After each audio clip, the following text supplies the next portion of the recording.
Hello, this is Clemmy Games Recommends, my series where I recommend games which I have really enjoyed personally and I believe are worth checking out.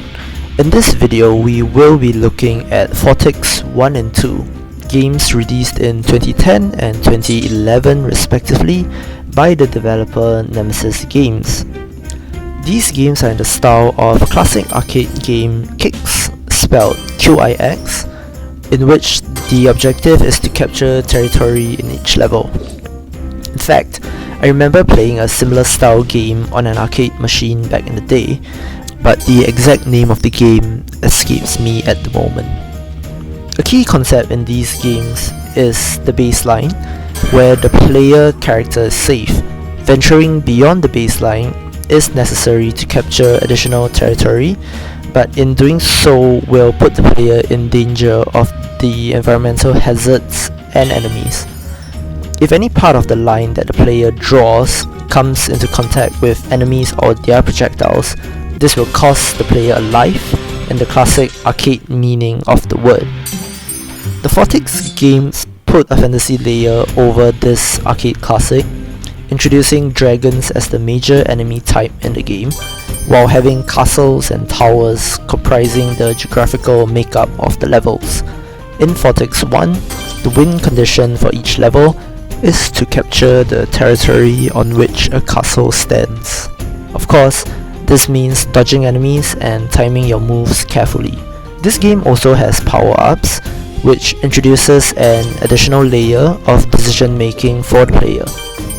For example, with a speed boost, the player might then have to decide whether or not to capture territory more aggressively.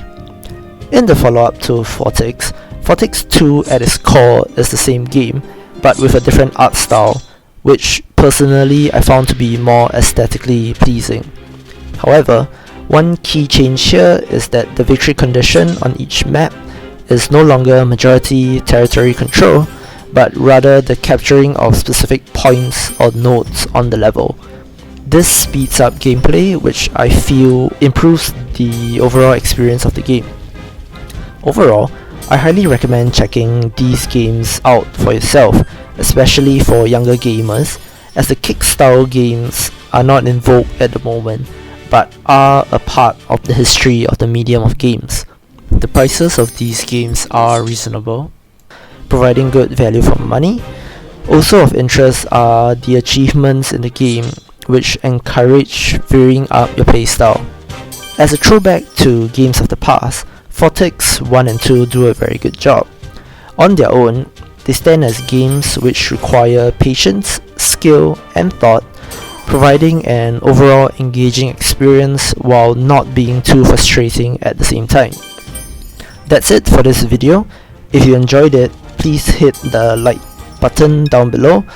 Subscribe to my channel for more recommendations of lesser known games.